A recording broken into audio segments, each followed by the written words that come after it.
Alors j'imagine que la plupart d'entre vous, si vous êtes là aujourd'hui ou si vous regardez sur Internet, si vous m'écoutez, c'est que vous avez quelque part envie d'être fidèle à Dieu. Ou au moins, vous vous intéressez un petit peu à la question. Vous êtes peut-être un chrétien de longue date ce matin et bien sûr, vous voulez continuer de marcher avec Dieu, vous voulez continuer de le servir, vous voulez continuer de grandir dans votre relation avec lui. Alors, est-ce que ça se passe bien pour vous ? Est-ce que c'est comme vous l'imaginiez au départ ? Ou peut-être que vous êtes un tout jeune chrétien, vous avez aujourd'hui une grande motivation pour suivre Dieu, mais en fait tout le chemin est encore devant vous. Ou peut-être même que vous n'êtes pas encore un chrétien, mais que le sujet vous intrigue et que vous vous demandez ce que ça veut dire en fait de connaître Dieu et de marcher avec lui. Et comment est-ce que ce matin vous vous représentez les choses, si c'est votre cas ? Dans votre esprit, quand vous vous projetez vers l'avenir, ça ressemble à quoi pour vous la vie d'un chrétien fidèle ? Alors, quoi qu'il en soit, que vous soyez un chrétien de longue date ou si vous êtes simplement un curieux qui vous intéressez un peu à la foi chrétienne, quoi qu'il en soit, où que vous en soyez, si vous avez envie d'aller plus loin avec Dieu, c'est déjà super. C'est déjà super. Mais le texte qu'on va lire dans un instant veut nous dire quelque chose, c'est que si on continue sur ce chemin, si on commence à connaître Dieu ou si on continue de grandir notre relation avec lui, si on commence à avoir envie de marcher avec lui, si on veut le servir et qu'on se met à le servir, ça va être super, mais ça va être super dur. Ça va être super dur. L'apôtre Paul, dans le texte qu'on va lire, s'adresse justement à des gens qui ont l'intention de connaître Dieu et de le servir. Et Paul veut tout simplement les avertir que ça va être difficile.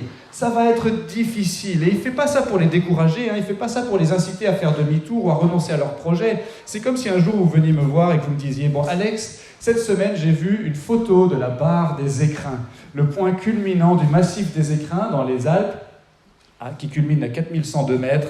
C'est tellement magnifique, Alex, que je vais monter en haut. J'ai décidé que je vais aller monter en haut. » Et il se pourrait bien que je vous dise « C'est super que tu veuilles monter là-haut.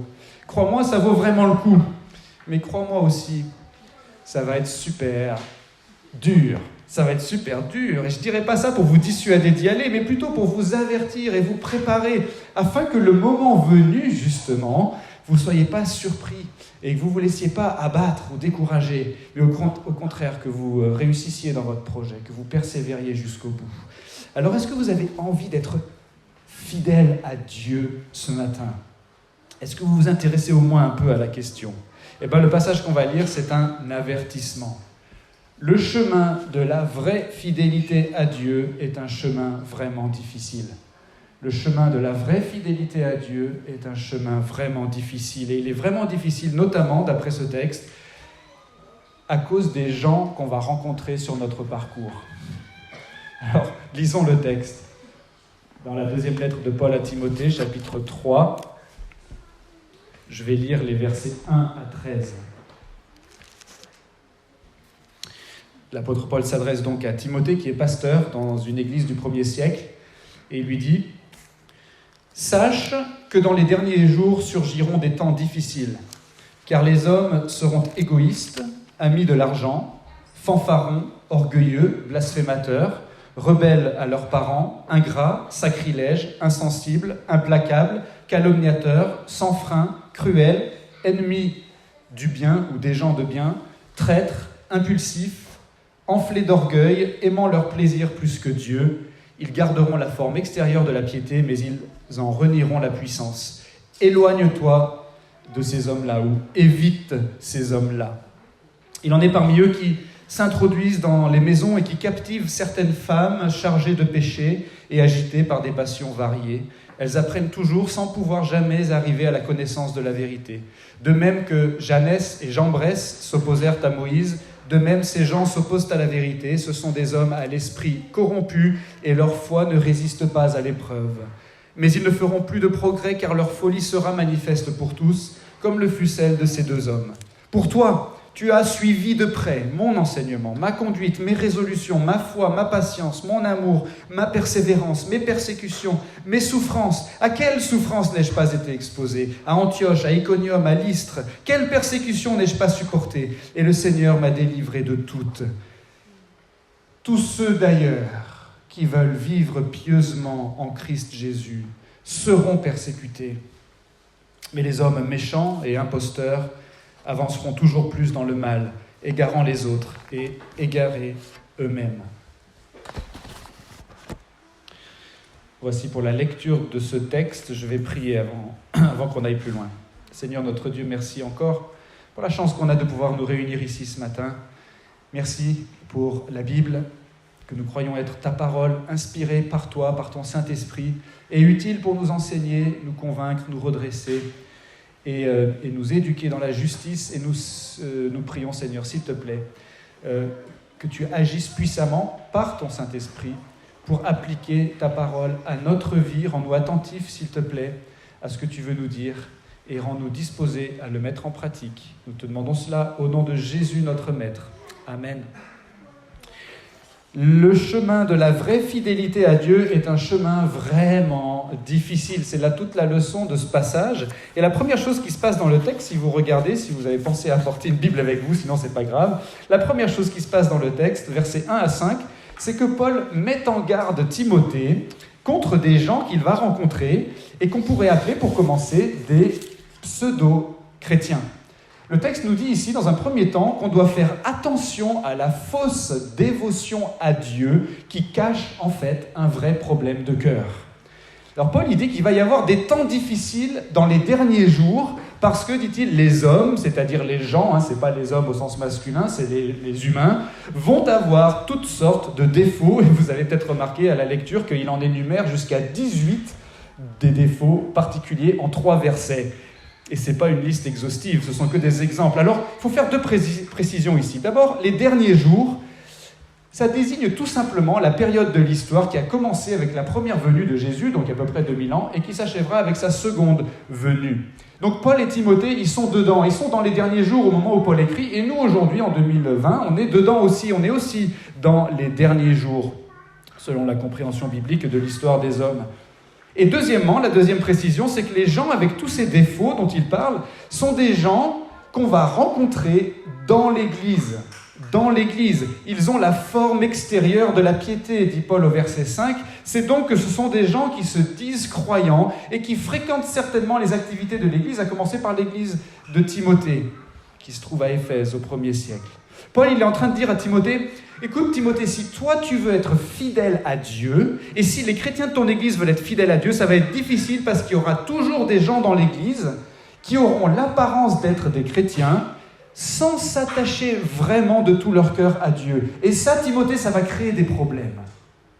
Ça va créer des difficultés. Et c'est intéressant de remarquer que les défauts qui sont mentionnés par Paul dans ce passage ne sont pas facilement visibles au premier abord. Quand vous rencontrez quelqu'un à l'église, je ne sais pas si vous avez déjà pu, tout de suite, en rencontrant cette personne, en la saluant, vous dire « Ah, voilà quelqu'un d'égoïste, qui aime l'argent, qui est orgueilleux, rebelle à ses parents, ingrat, insensible, implacable, traître, impulsif, etc. » Ce n'est pas des choses qui frappent le regard au premier abord, vous voyez. Jean Calvin, le réformateur, sur ce passage, il dit « Saint Paul mentionne des vices tels qu'ils n'apparaissent pas du premier coup, même au contraire, accompagnent le plus souvent une sainteté feinte. » Une fausse sainteté, vous comprenez ? Ce sont des vices cachés, dit-il, qui n'apparaissent pas devant les yeux des hommes. C'est pas comme quelqu'un qui arriverait à l'église en fumant un joint avec un t-shirt sataniste, qui passerait son temps pendant le culte à faire des doigts d'honneur aux gens et à déchirer des Bibles sous nos yeux.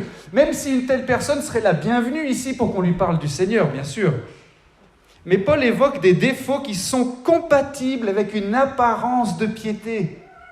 Des défauts compatibles avec une apparence de piété. Quand on achète une maison, par exemple, on sait ce que c'est qu'un vice caché. Tout a l'air bien à la première, à la deuxième, à la troisième visite. Alors on achète la maison, on signe tous les papiers, on récupère les clés, on emménage dans le logement. Et puis, quelques mois plus tard, on découvre qu'on a des fuites dans la toiture, de la moisissure sous le parquet et des rats dans les murs. Paul est en train de dire qu'il y a des gens qui sont un peu comme ça dans l'Église. Ils ont l'air bien comme ça. Ils se disent chrétiens, ils sont bien habillés, bien coiffés, ils ont une bonne allure, ils sont souriants. Ils ont les bonnes réponses aux bonnes questions. Ils sont plutôt assidus aux réunions de l'Église. Ils postent parfois des versets bibliques sur leurs réseaux sociaux. Ils ont la forme extérieure de la piété, vous comprenez. Mais voilà que vous apprenez à les connaître. Et 6 mois plus tard, 1 an plus tard, peut-être 2 ans plus tard, vous découvrez qu'il y a quelque chose de troublant et de problématique dans leur cœur. Quelque chose qui va en fait ressortir bien plus dans l'intimité de cette personne. Et justement, tous ces défauts dans le texte sont encadrés par 2 expressions qui dénoncent très précisément le problème fondamental de ces gens, de ces pseudo-chrétiens comme on les a appelés. Au début, au verset 2, Paul dit qu'ils sont égoïstes dans ma traduction, mais littéralement en grec, ils sont amateurs d'eux-mêmes. Philotos, on pourrait dire autophiles, fans de leur propre personne. Verset 2. Et à la fin, verset 4, ils sont amateurs du plaisir plutôt que de Dieu. Philédonés, comme dans hédonisme. Vous voyez, le problème de fond, c'est celui de l'objet de leur amour. Vers quoi s'oriente leur cœur par-dessus tout le reste? Mes amis, être vraiment fidèle à Dieu, c'est vraiment dur parce qu'il y a de la concurrence pour notre cœur. Et le principal concurrent de Dieu, c'est nous-mêmes. Le cœur de ces gens qui nous sont décrits dans le texte est orienté vers eux-mêmes plutôt que vers Dieu. Ils sont soucieux de leur intérêt, de leur confort, de leur réputation, de leur liberté, de leur propre satisfaction, plus que du projet et de la gloire de Dieu. Et du coup, ils peuvent avoir une piété de façade, une forme extérieure de foi et d'appartenance religieuse, mais l'objet premier de leur amour se révèle bien plutôt dans l'intimité de ces personnes, dans la vie privée, dans la vie intime de ces personnes, où, d'après les versets 2 à 4, si on les reprend et si je les paraphrase, ils pensent surtout à eux, ils pensent aux richesses matérielles, ils sont vantards, arrogants, ils parlent mal quand ils sont sous pression.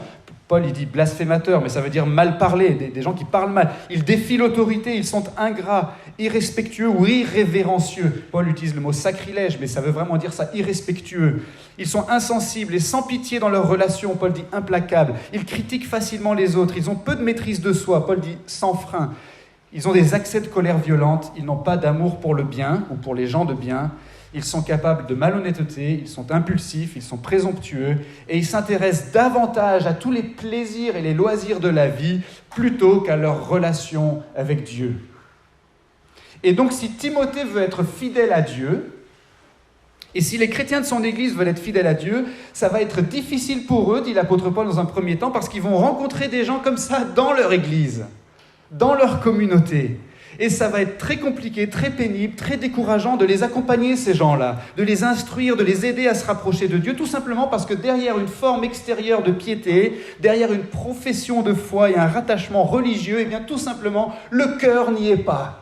Le cœur n'y est pas. Et c'est ça que Paul appelle la puissance de la piété que ces gens ont renié ou qu'ils ont rejeté, au verset 5. La puissance de la piété, c'est un cœur qui aime Dieu par-dessus tout.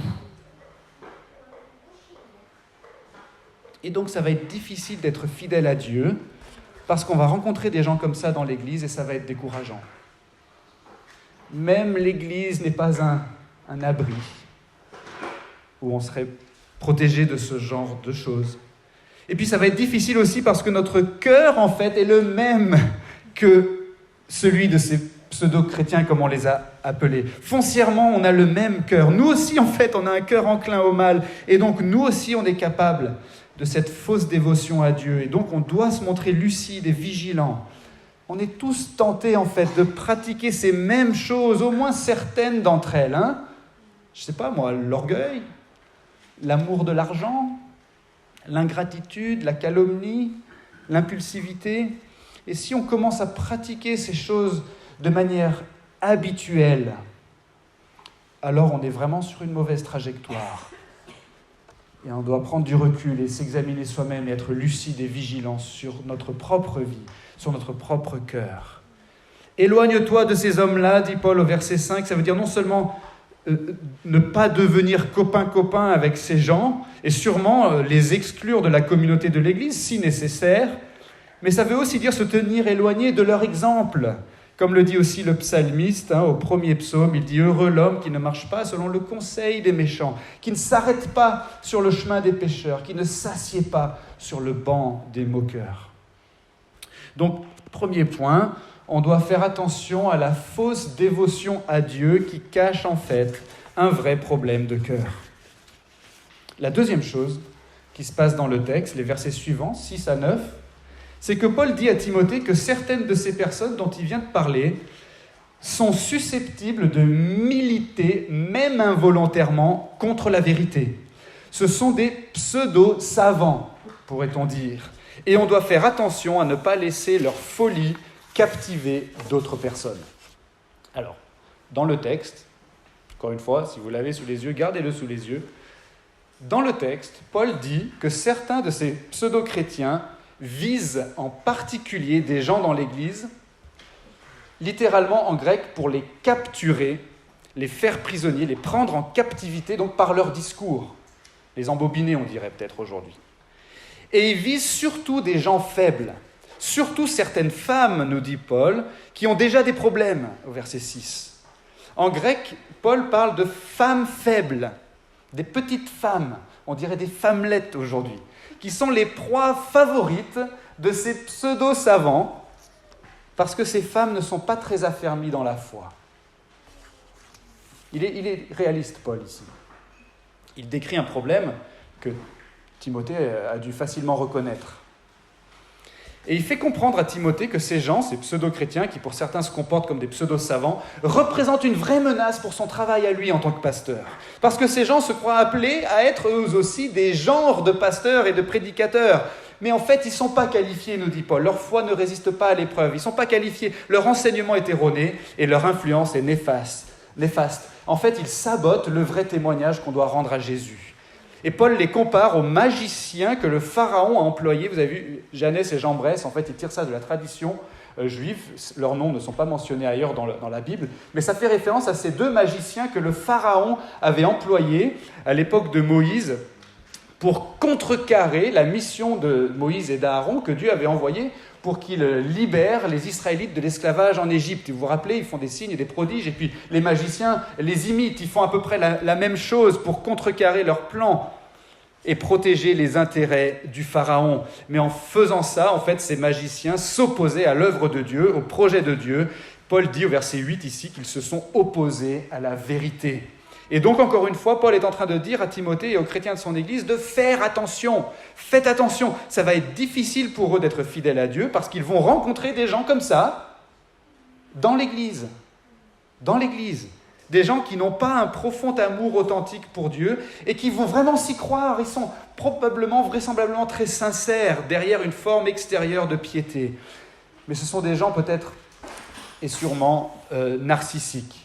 Des gens séducteurs, manipulateurs, qui ont la tchatche, comme on dit aujourd'hui, et qui se croient doués et importants. Et ils vont chercher à bâtir leur pouvoir en visant les personnes les plus vulnérables, comme des prédateurs en fait. Vous savez, j'ai découvert cette semaine que les hyènes, par exemple, étaient des prédateurs particulièrement redoutables. Non seulement elles ont des mâchoires 2 fois plus puissantes que les lions, en fait, les hyènes, c'est le mammifère avec la morsure la plus puissante. Ils sont capables de manger des os, y compris des os d'éléphant, et de les digérer. Donc non seulement elles ont des mâchoires très puissantes, mais en plus, quand elles chassent les hyènes, elles font exprès de faire courir leur proie pour tester leur capacité physique, pour pouvoir les observer et ensuite repérer laquelle est la plus faible pour pouvoir ensuite la chasser avec un maximum de chances de l'attraper. Si j'ose dire, elles se mâchent le travail.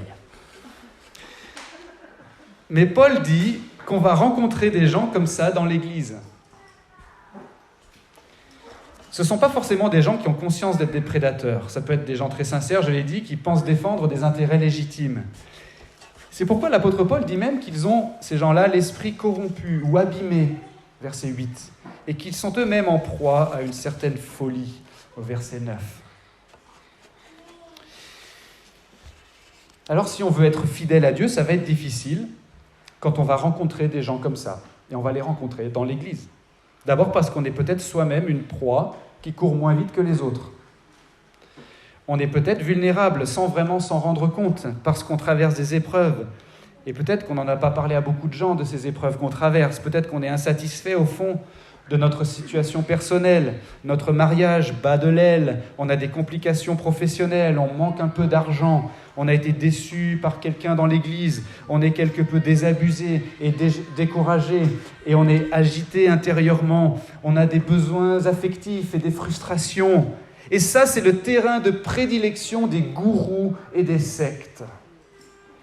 Arrive donc ce personnage fringant, sûr de lui, avec une forme extérieure de piété. On dirait qu'il a réponse à tout. On est fasciné quand il parle. Et il se montre tellement convaincant. Même si parfois on n'est pas d'accord avec ce qu'il dit, on se sent désarmé pour lui répondre. Et petit à petit, il nous captive. Certainement avec des motivations très sincères, mais il nous captive. Et c'est un homme, dit Paul, à l'esprit abîmé. Et il nous entraîne plus loin de Dieu plutôt que plus près de Dieu. Et donc ça va être difficile d'être fidèle à Dieu quand on rencontre des gens, quand on va rencontrer des gens comme ça. Et ça va être difficile pour les pasteurs et pour les responsables de l'Église, comme Timothée par exemple dans ce texte, parce qu'ils vont devoir lutter, se battre en quelque sorte, combattre ces pseudo-savants pour protéger les autres croyants de l'Assemblée. Heureusement, dans une Église normalement constituée, il y a un conseil de responsables qui peut mener ce travail ensemble, de manière collégiale.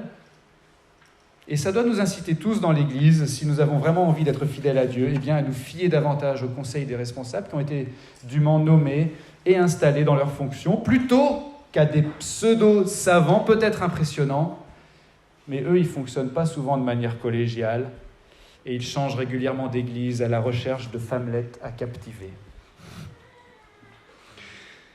Et donc c'était le deuxième point. On doit faire attention à ne pas laisser la folie de gens comme ça captiver d'autres personnes. Enfin, la troisième chose qui se passe dans le texte, versets 10 à 13, c'est que Paul se met lui-même en avant comme exemple contraire à celui de ces gens dont il vient de parler. En présentant un vrai modèle de fidélité à Dieu, Paul sous-entend que ces gens dont il vient de parler constituent des pseudo-modèles qu'on serait tenté de suivre. Mais voici ce que nous dit ce texte, c'est qu'on doit faire attention à ne pas se laisser détourner du chemin étroit et difficile de la vraie piété, de la vraie consécration à Dieu, de la vraie fidélité à Dieu, de la vraie dévotion à Dieu. Et Paul, il met en opposition dans le texte ces gens dont il vient de parler, les pseudo-chrétiens, pseudo-savants, pseudo-modèles, il les met en opposition avec Timothée. Eux vont échouer à la fin, ils ne sont pas du tout sur le bon chemin, ils sont dans le camp qui va perdre, c'est ce qu'il vient de dire au verset 9, mais Timothée, lui, par opposition, verset 10, est sur un tout autre chemin. Lui, il a suivi de près le chemin de Paul, un chemin caractérisé par un enseignement précis, par une attitude précise et par des souffrances précises, et on va y venir dans un instant. Mais c'est sur ces souffrances en particulier que Paul va insister. Sûrement parce que l'autre chemin, celui des gens dont Timothée doit s'éloigner, est beaucoup moins caractérisé par la souffrance. Et c'est la raison pour laquelle ce chemin-là, celui des pseudo-modèles, pourrait être beaucoup plus attirant en fait. Donc Paul est en train de dire, écoute Timothée, il y a deux modèles. Il est en train de nous dire, il y a deux modèles. Le modèle des gens méchants et imposteurs dont je viens de parler, et puis le modèle des gens qui connaissent vraiment Dieu. Le premier, il est certainement plus facile, et il permet de se satisfaire soi-même. Le second, il est certainement très douloureux et très coûteux, mais c'est le chemin de la vraie fidélité à Dieu. Vous pouvez suivre le pseudo-modèle, centré sur vous-même, vivre une vie confortable et perdre à la fin, ou vous pouvez suivre le vrai modèle, centré sur Dieu, vivre une vie inconfortable, mais à la fin remporter la couronne de la gloire. Et l'idée sur laquelle Paul insiste ici, c'est que le bon chemin implique une véritable adversité. Il ne faut pas reculer devant cette adversité. Il ne faut pas faire demi-tour. Parce que regardez Paul, c'est ça son argument, c'est ça sa logique. Regardez-moi, dit Paul, cet apôtre fidèle qui est là sur la fin de sa vie, emprisonné, et il sera, pas si longtemps après, décapité. Mais regardez Paul, cet apôtre fidèle qui a une vie si fructueuse pour Dieu. À quelle souffrance n'a-t-il pas été exposé, lui, qui a été fidèle ? Et on pourrait ajouter, regardez Christ, Regardez Jésus, le Fils même de Dieu, le serviteur parfait, sans péché, le Messie fidèle. Quelles n'ont pas été ses souffrances à lui? Vous voyez, il y a des persécutions et des souffrances sur le bon chemin. C'est comme si je vous donnais des indications pour venir chez moi et que je vous dise qu'il faut 20 minutes pour venir chez moi depuis le centre de Lyon et qu'il faut passer par Francheville et par Craponne. Ce sont des communes de l'ouest lyonnais. Ok, mais vous entendez ça, mais vous vous dites « Non, je suis sûr que je peux arriver en 10 minutes en passant par Montluel et Bourgoin-Jallieu, des communes de l'Est, de la région. » Eh bien, vous avez beau croire ça, vous ne risquez pas d'arriver chez moi, en tout cas pas à l'heure. Et donc Paul, il est en train de dire à Timothée, « Toi, Timothée, tu es en bonne voie pour arriver à l'heure, parce que tu as suivi de près mes indications. » Et tous ceux qui veulent être fidèles à Dieu, comme Paul et comme Timothée, devraient aussi suivre de près les bonnes indications. Alors ces indications, je le disais, c'est l'enseignement, l'attitude et les souffrances que Paul met en avant. D'abord, l'enseignement de Paul, cet enseignement centré sur la personne et l'œuvre de Jésus-Christ. Paul a dit ailleurs qu'il prêchait tout simplement Christ crucifié. Voilà comment il résumait tout son enseignement. Christ crucifié.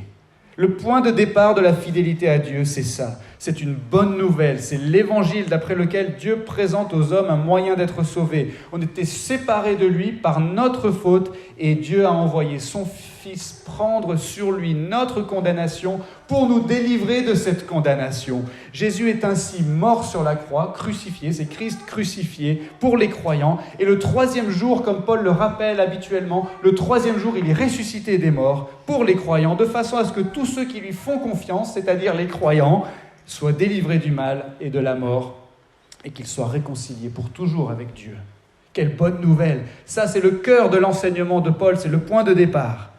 Est-ce que vous êtes passé par là? Ou bien est-ce que vous êtes encore en train de tourner en rond entre Montluel et Bourgoin-Jallieu? Est-ce que vous avez été bouleversé par ce que Jésus a fait? Ou bien est-ce que c'est juste un récit dans un livre? Ou des mots dans la bouche du pasteur? Ou des réponses à un catéchisme? Être vraiment fidèle à Dieu, ça commence par un cœur brisé qui se repose en Jésus-Christ. Ensuite, il y a l'attitude de Paul qui devrait être le fruit surnaturel de cet enseignement. Surnaturel, mais non moins logique. Tu as suivi de près mon enseignement, dit-il, et au verset 10, et ma conduite, et mes résolutions, et ma foi, ma patience, mon amour. Vous voyez, c'est tout l'inverse des pseudo-chrétiens et de leurs vices cachés. Paul et Timothée à sa suite portent le fruit authentique de la grâce, le fameux fruit de la grâce, le fruit de l'Esprit de Dieu qui a été déversé dans leur cœur. C'est le fruit de l'amour qu'ils ont avant tout pour Dieu et non pour eux-mêmes. C'est le fruit d'un cœur humble et contrit qui se repose en Christ. Et enfin, il y a les souffrances de Paul.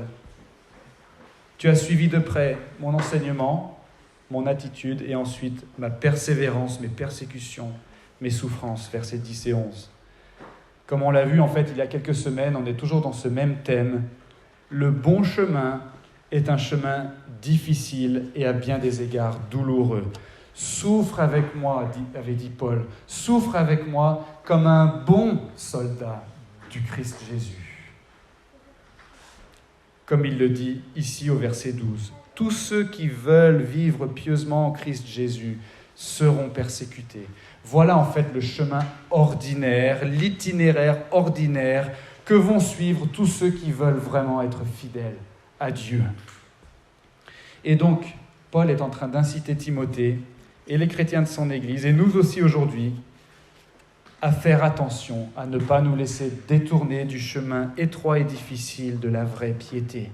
Il ne faut pas se laisser leurrer par des pseudo-modèles de pseudo-fidélité à Dieu qui ont l'air plus confortables, mais qui ne suivent pas de près l'enseignement des apôtres, l'attitude de cœur qui découle de cet enseignement et les souffrances et l'adversité ordinaire qui caractérisent la vie d'un bon soldat du Christ Jésus. Alors qu'est-ce qu'on peut tirer de tout ça pour conclure? On l'a dit, je l'ai dit au début, toute la leçon de ce texte, c'est que le chemin de la vraie fidélité à Dieu est un chemin vraiment difficile. Le chemin de la vraie fidélité à Dieu est un chemin vraiment difficile. Difficile notamment, d'après ce texte, à cause des gens qu'on va rencontrer sur notre parcours. Des pseudo-chrétiens, des pseudo-savants, des pseudo-modèles qui vont peut-être s'opposer frontalement à notre marche avec Dieu, ou qui vont peut-être plus subtilement nous freiner dans notre marche avec Dieu et nous mettre des bâtons dans les roues. Des gens que Paul veut qu'on évite. Des gens, dit-il, dont on doit s'éloigner. Éloigne-toi de ces hommes-là. Évite-les, parce qu'ils renient la puissance de la piété en tant que pseudo-chrétiens, parce qu'ils s'opposent à la vérité en tant que pseudo-savants, mais aussi parce qu'on est tenté de leur ressembler en tant que pseudo-modèle. Qu'est-ce qu'on peut faire donc, si le chemin de la vraie fidélité à Dieu est un chemin vraiment difficile? Eh bien, on peut déjà se tenir prêt.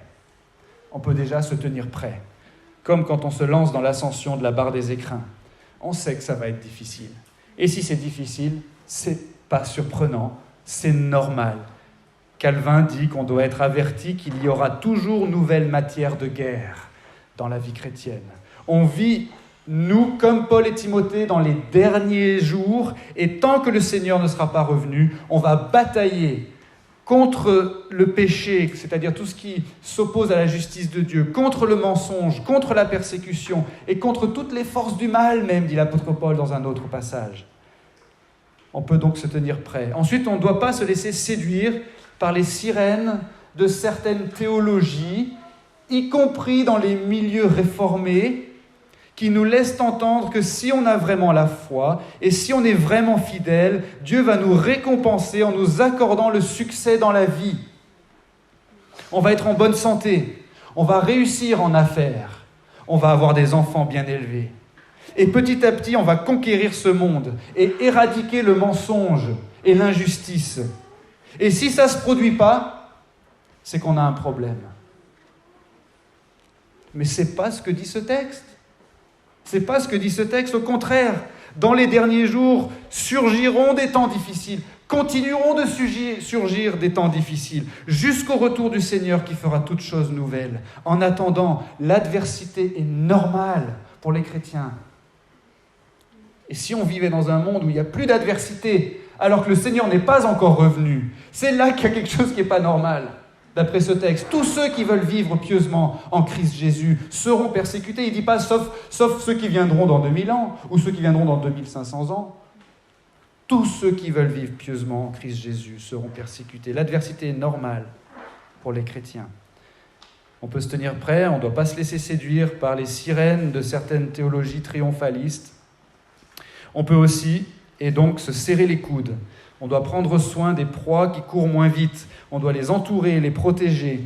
On doit valoriser le travail des responsables de l'Église. Et on doit prier pour eux. On doit reconnaître que le bon grain pousse en même temps que l'ivraie. Et que le travail des responsables consiste parfois à arracher l'ivraie pour protéger l'Église. C'est d'ailleurs l'origine d'un chant bien connu. Libéré de l'ivraie. Libéré de l'ivraie. J'ai attendu longtemps pour pouvoir la placer, celle-là. Mais je confesse qu'elle n'est pas de moi. Voilà, ça c'était pour vous réveiller juste avant la fin de ma conclusion. Je vous ai perdu là. On peut enfin, et pour terminer, on peut continuellement examiner son propre cœur, et c'est là le plus important. Le chemin de la vraie fidélité à Dieu est un chemin vraiment, arrêtez de rire, un chemin vraiment difficile. Est-ce que mon cœur se porte vers Dieu plus que vers toute autre chose? Est-ce que mon cœur contrit se repose en Christ? Est-ce que je suis prêt pour l'effort et la souffrance de la vie chrétienne? Ce sont des questions qu'on doit se poser en examinant son propre cœur. Est-ce que j'ai vraiment envie d'être fidèle à Dieu? Est-ce que j'ai envie d'avoir envie d'être fidèle à Dieu? Que Dieu nous vienne en aide. Je vous invite à la prière. Seigneur notre Dieu, merci pour ce texte qu'on a pu lire et auquel on a pu réfléchir ensemble ce matin. Et nous voulons te confesser tous nos manquements, Seigneur. Tu vois Combien il est facile pour nous de nous laisser entraîner sur une mauvaise voie, de nous laisser détourner de ce chemin étroit et difficile qu'est celui de la vraie piété. Pardonne-nous, Seigneur, et pitié de nous, accorde-nous l'assistance de ton Saint-Esprit pour qu'il nous garde sur le chemin fidèle, qu'il nous fasse grandir en toi, qu'il garde notre cœur contrit et brisé, parce qu'il est bon pour nous d'avoir le cœur brisé et ainsi de nous reposer en Jésus-Christ. Et c'est en son nom que nous prions. Amen.